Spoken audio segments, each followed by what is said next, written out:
Hello दोस्तों, नमस्कार। एक बार फिर से आप सभी का स्वागत है आज की इस नई क्लास में। तो आज की क्लास में हम लोग देखने वाले हैं जो रेलवे ग्रुप डी का एग्जाम चल रहा है, उसके अब तक की जितनी भी शिफ्ट हो चुकी हैं सभी शिफ्ट के आधार पर साइंस के टॉप 75 क्वेश्चंस। इसलिए अगर आप लोगों का एग्जाम भी नहीं हुआ है और आगे वाले शिफ्ट में लगा हुआ है तो आप लोग जो है इस क्लास में लास्ट तक बने रहिएगा, क्योंकि दोस्तों हमने इसमें सिलेक्टेड क्वेश्चन लिए हैं जो एग्जाम में आ सकते हैं। तो आइए दोस्तों क्लास को शुरू करते हैं।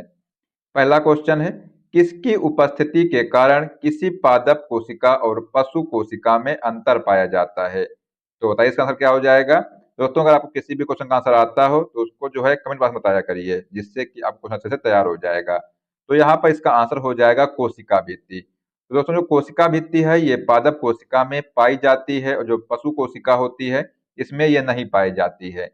दोस्तों अगर आपसे पूछा जाए कि जो पादप कोशिका है इसमें जो कोशिका भित्ति है ये किसकी बनी होती है, तो जो सेलुलोज की बनी होती है, तो ये भी आप लोग यहाँ पर ध्यान रखिएगा। ठीक है, चलिए तो यहाँ पर इसका आंसर हो जाएगा option number A. Next question की बात करते हैं, गाल्जी काय का प्रमुख कार्य है। तो जो गाल्जी काय है बताइए इसका आंसर क्या हो जाएगा। तो यहाँ पर जो इसका कार्य है स्रावित करना है। यह कोशिका के अंदर प्रोटीन लिपिड आदि पदार्थों को पैक करने, संशोधित करने और उन्हें कोशिका के बाहर या अंदर विशिष्ट स्थानों तक पहुंचाने मतलब स्रावित करने का कार्य करता है। तो यहाँ पर इसका आंसर हो जाएगा ऑप्शन नंबर बी। ठीक है, तो दोस्तों अगर आप लोग चैनल पर पहली बार आए हैं चैनल सब्सक्राइब कर लीजिएगा और जो बेल आइकन है उसको प्रेस कर लीजिएगा, जिससे कि सभी क्लास का अपडेट आपको मिलता रहेगा। ठीक है, चलिए अगला क्वेश्चन देखते हैं कि कौन सा अंगक प्रायः जंतु कोशिका में उपस्थित नहीं होता है। तो यहाँ पर जो लवक है ये जो है जंतु कोशिका में उपस्थित नहीं होता है। बाकी जो गाल्जिका है और जो माइटोकॉन्ड्रिया है ये जो है जंतु कोशिका में उपस्थित होते हैं, और जो लवक है ये जो है पादप कोशिका में उपस्थित होता है। तो यहाँ पर इसका आंसर हो जाएगा ऑप्शन नंबर सी। ठीक है, चलिए अगला क्वेश्चन देखते हैं कि निम्नलिखित में से कौन सा कोशिकांग डीएनए रखता है। तो इनमें से जो माइटोकॉन्ड्रिया है ये जो है डीएनए रखता है, तो यहाँ पर इसका आंसर हो जाएगा ऑप्शन नंबर बी। चलिए अगला क्वेश्चन है कि कोशिका व आणविक जीव विज्ञान केंद्र कहाँ स्थित है। तो जो ये कोशिका व आणविक जीव विज्ञान केंद्र है ये हैदराबाद में स्थित है। तो इसको आप लोग याद रखिएगा, ये एग्जाम में क्वेश्चन आ सकता है। तो इसका आंसर हो जाएगा यहाँ पर ऑप्शन नंबर ए। बात करते हैं अगले क्वेश्चन की। पूछा गया है कि जीव द्रव्य शब्द का प्रयोग सर्वप्रथम किसने किया था।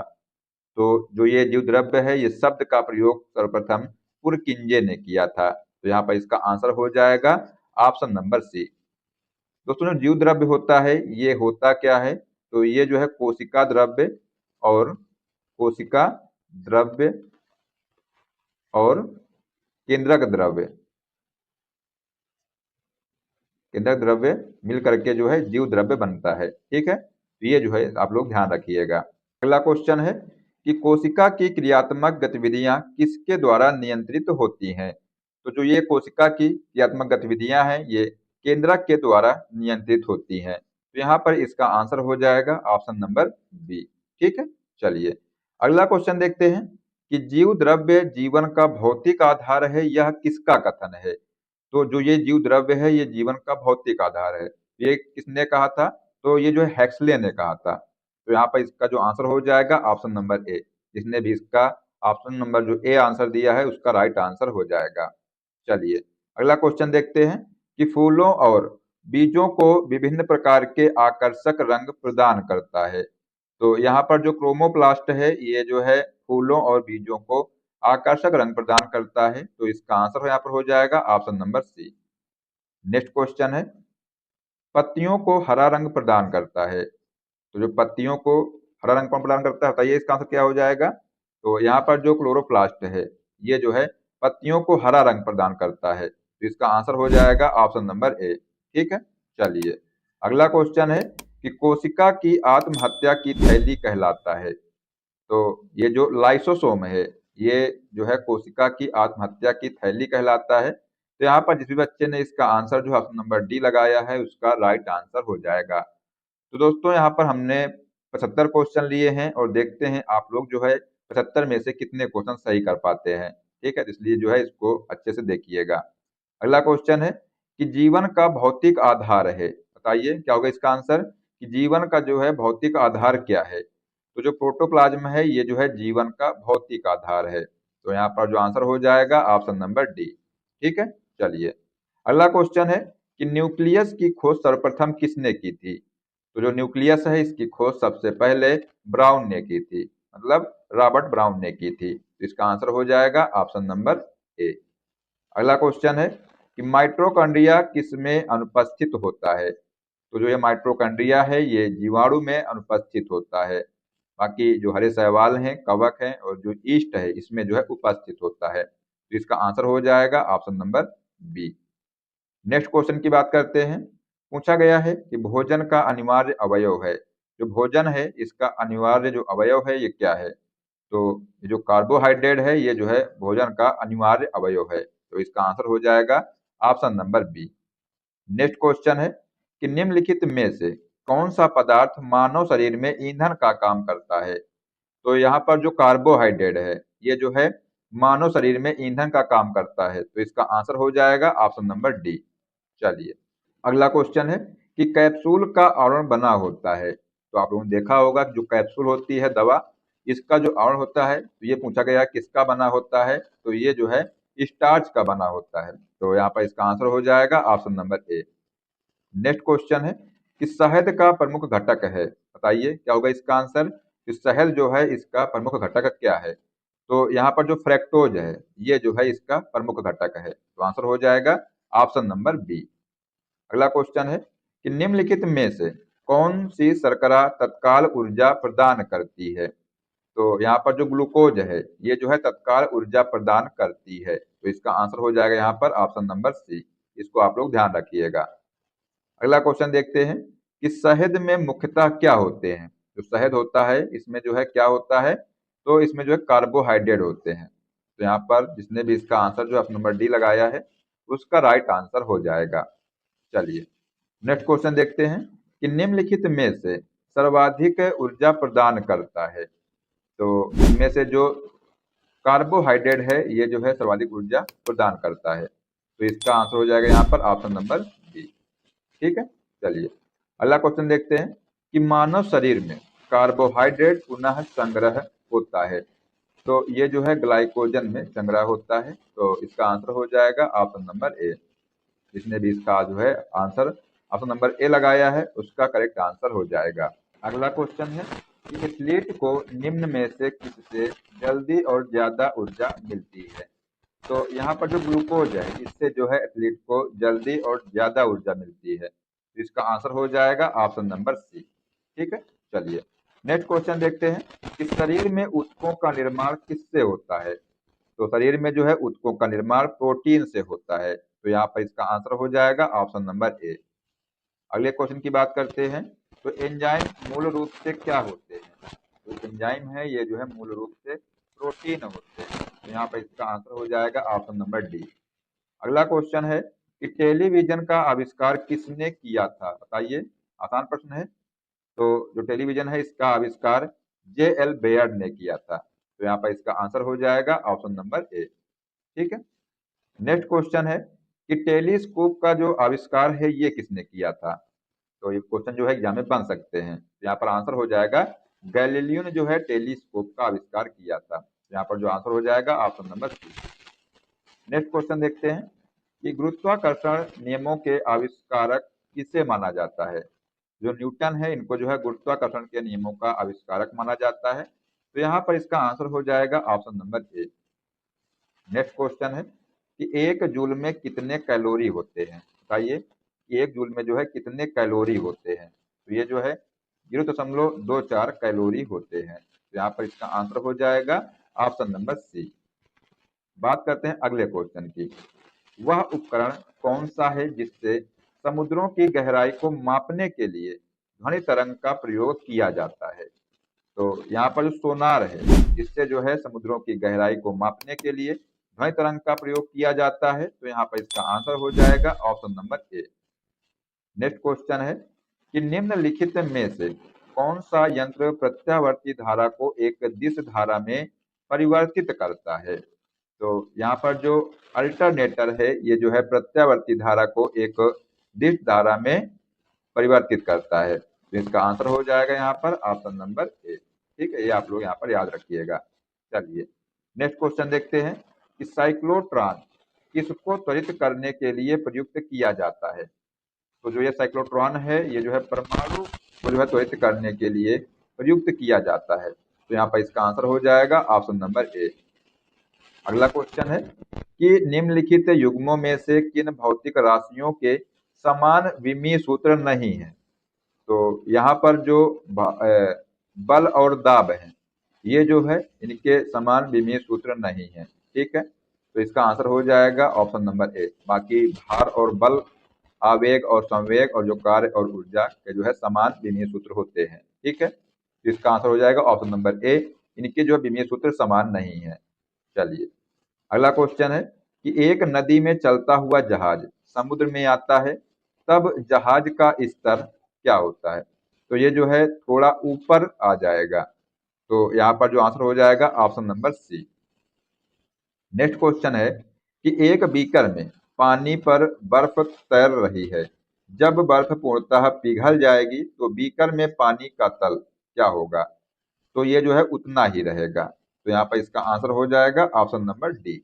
ठीक है, चलिए अगला क्वेश्चन देखते हैं कि जब किसी बोतल में पानी भरा जाता है और उसे जमने दिया जाता है तो बोतल टूट जाती है, क्योंकि ये जो है पानी जमने पर फैलता है। तो यहाँ पर इसका आंसर हो जाएगा ऑप्शन नंबर डी।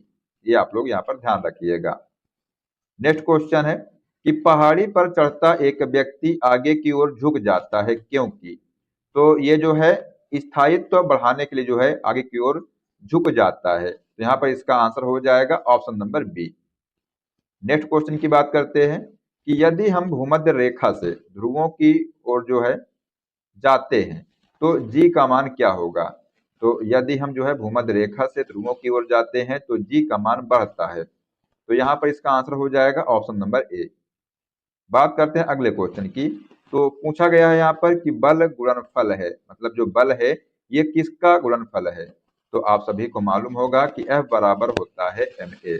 M मतलब द्रव्यमान और जो a है ये त्वरण है। तो ये जो है द्रव्यमान और त्वरण का गुणनफल होता है। तो यहाँ पर इसका आंसर हो जाएगा ऑप्शन नंबर सी। ठीक है, चलिए अगला क्वेश्चन देखते हैं कि शून्य में स्वतंत्र रूप से गिरने वाली वस्तुओं का डैश।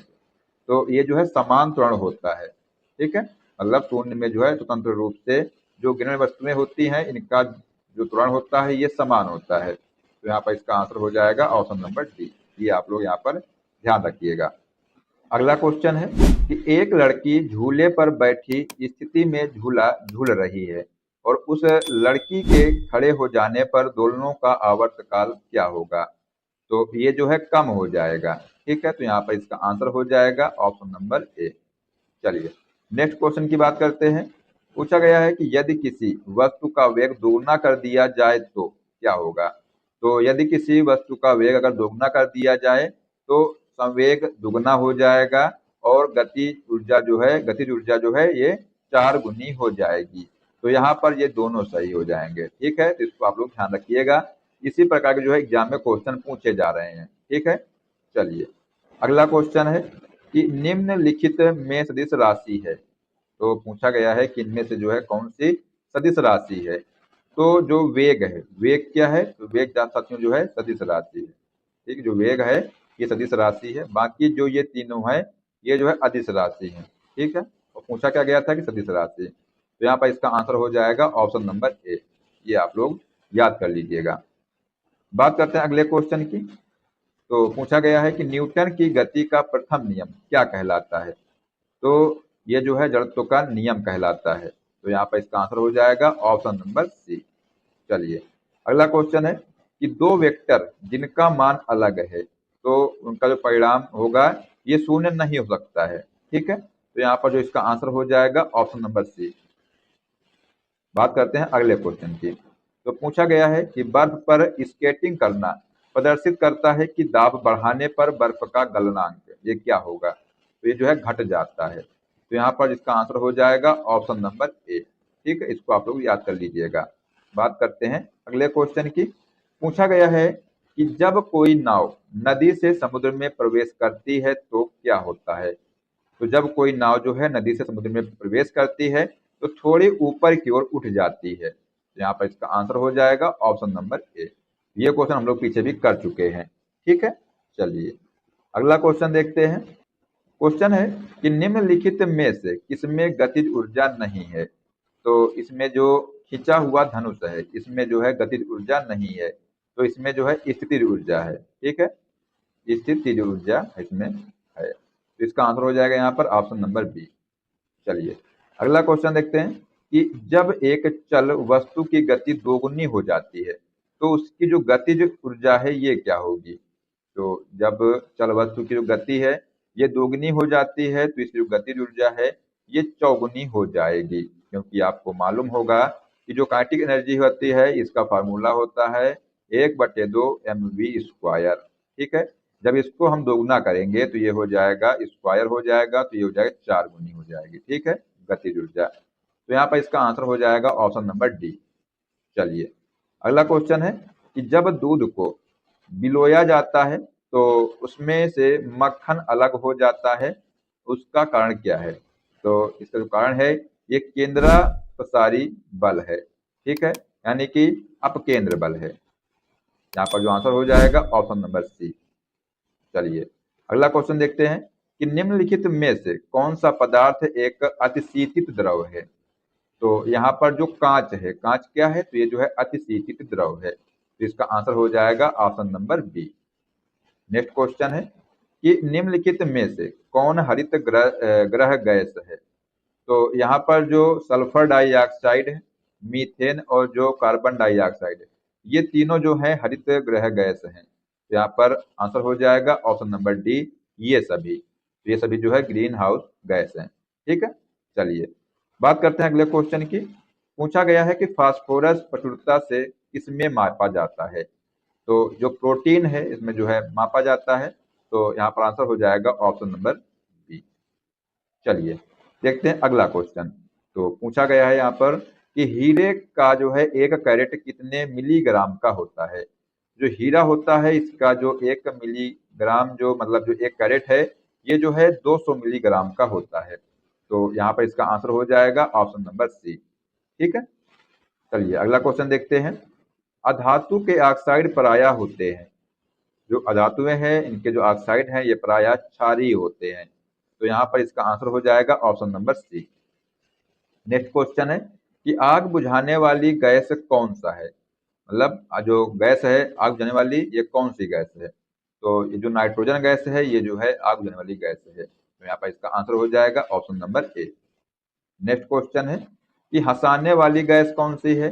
तो जो नाइट्रस ऑक्साइड है ये जो है हंसाने वाली गैस है, इसको जो लाफिंग गैस भी कहते हैं, तो यहाँ पर इसका आंसर हो जाएगा ऑप्शन नंबर सी। ठीक है, चलिए नेक्स्ट क्वेश्चन है कि सूर्य में होता है, बताइए क्या होगा इसका आंसर। सूर्य में जो है क्या होता है, इसमें जो हाइड्रोजन व हीलियम होता है। ठीक है, तो यहाँ पर जिस बच्चे ने इसका आंसर जो है ऑप्शन नंबर ए लगाया है उसका राइट आंसर हो जाएगा। अगला क्वेश्चन है कि मानव शरीर में प्रचुर मात्रा में कौन सा तत्व होता है। तो मानव शरीर में जो है प्रचुर मात्रा में ऑक्सीजन तत्व होता है, तो इसका आंसर हो जाएगा ऑप्शन नंबर ए। बात करते हैं अगले क्वेश्चन की। तो रबड़ के वल्कनीकरण के लिए उनमें मिलाया जाता है, तो इसमें जो है सल्फर मिलाया जाता है। ठीक है, तो इसका आंसर हो जाएगा ऑप्शन नंबर डी। चलिए नेक्स्ट क्वेश्चन देखते हैं कि नाभिकीय रिएक्टरों में ग्रेफाइट का प्रयोग किया जाता है। तो नाभिकीय रिएक्टरों में जो है विमंदक के रूप में ग्रेफाइट का प्रयोग किया जाता है, तो इसका आंसर हो जाएगा ऑप्शन नंबर बी। बात करते हैं अगले क्वेश्चन की। पूछा गया है कि निम्नलिखित में से कौन सी गैस न्यूनतम तापमान पर द्रव में बदल जाती है। तो यहाँ पर जो हाइड्रोजन गैस है ये जो है न्यूनतम तापमान पर द्रव में बदल जाती है, तो इसका आंसर हो जाएगा ऑप्शन नंबर डी। अगला क्वेश्चन देखते हैं कि ऑटोमोबाइल द्वारा निष्कासित मुख्य नुकसानदेह गैस जिससे वायु प्रदूषण होता है निम्नलिखित में से कौन सी है। तो ये जो कार्बन मोनोऑक्साइड है ये जो है प्रदूषक गैस है। ठीक है, तो इसका आंसर हो जाएगा ऑप्शन नंबर बी, तो ये आप लोग ध्यान कर लीजिएगा। चलिए नेक्स्ट क्वेश्चन देखते हैं कि विष संक्रमण के बाद जल में उपलब्ध क्लोरीन की मात्रा को कहते हैं? तो इसको जो है अवशिष्ट क्लोरीन कहते हैं। तो यहाँ पर इसका आंसर हो जाएगा option number D. Next question देखते हैं कि निम्नलिखित में से कौन सी ग्रीन हाउस गैस नहीं है? तो इनमें से जो हाइड्रोजन है ये जो है ग्रीन हाउस गैस नहीं है, तो इसका आंसर हो जाएगा ऑप्शन नंबर सी। अगले क्वेश्चन की बात करते हैं। पूछा गया है यहाँ पर कि जल का शुद्धतम रूप है, जो जल है इसका शुद्धतम रूप क्या है? तो आंसर हो जाएगा वर्षा का जल। तो यहाँ पर जो ऑप्शन नंबर बी है ये इसका राइट आंसर हो जाएगा। नेक्स्ट क्वेश्चन है कि बैटरी में निम्न में से किस एक एसिड का प्रयोग किया जाता है? तो यहाँ पर जो हाइड्रोक्लोरिक एसिड है इसका प्रयोग बैटरी में किया जाता है। तो जिस बच्चे ने इसका आंसर जो है ऑप्शन नंबर पहला लगाया है उसका राइट आंसर हो जाएगा। बात करते हैं अगले क्वेश्चन की। तो पूछा गया यहाँ पर कि निम्नलिखित में से प्रमुख ग्रीन हाउस गैस कौन सी है? तो इनमें से जो कार्बन डाइऑक्साइड है ये जो है ग्रीन हाउस गैस है, तो यहाँ पर इसका आंसर हो जाएगा ऑप्शन नंबर ए। अगला क्वेश्चन देखते हैं। मौसमी गुब्बारों में कौन सी गैस भरी रहती है? जो मौसमी गुब्बारे हैं इनमें जो है हीलियम गैस भरी रहती है, तो इसका आंसर हो जाएगा ऑप्शन नंबर बी। चलिए अगला क्वेश्चन है कि हीरा और ग्रेफाइट होते हैं, जो हीरा और ग्रेफाइट हैं ये अपरूप होते हैं, तो यहाँ पर इसका आंसर हो जाएगा option number C. Next question है कि कार्बन डेटिंग निम्न की आयु निर्धारण हेतु प्रयुक्त होती है? तो ये जो है जीवाश्म की आयु निर्धारण के लिए प्रयोग किया जाता है कार्बन डेटिंग को, तो इसका आंसर हो जाएगा यहाँ पर ऑप्शन नंबर सी।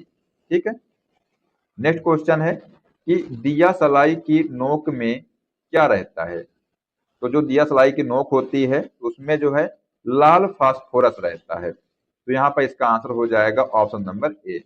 अगला क्वेश्चन है कि हीरे का खनिजीय बनावट क्या है? बताइए क्या होगा इसका आंसर? तो इसका जो बनावट है ये कार्बन है, तो यहाँ पर इसका आंसर हो जाएगा option number B. Next question है कि हीलियम की खोज किसने की थी? तो ये जो हीलियम है इसकी खोज लोकेयर ने की थी, तो यहाँ पर इसका आंसर हो जाएगा option number B. Next question की बात करते हैं। पूछा गया है कि सर्वाधिक यौगिक बनाने वाली अक्रिय गैस है, तो यहाँ पर जो जीनान है ये जो है सर्वाधिक यौगिक बनाने वाली अक्रिय गैस है, तो यहाँ पर इसका आंसर हो जाएगा ऑप्शन नंबर ए। तो दोस्तों ये हमने आपको 75 क्वेश्चन करा दिए हैं और आप लोग बताइए कमेंट बॉक्स में कि आप लोगों ने कितने क्वेश्चन इनमें से सही किए हैं। ठीक है। अब आइए आपको एक क्वेश्चन देते हैं। क्वेश्चन है कि कोशिका की आत्महत्या की थैली कहलाता है?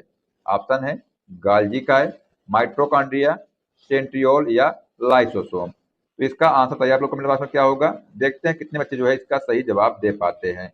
दोस्तों आज के लिए बस इतना ही। आशा करते हैं आपको क्लास पसंद आई होगी, और अगर आपको क्लास पसंद आई तो इसको लाइक कर दीजिएगा, साथ में अपने दोस्तों को भी शेयर कर दीजिएगा।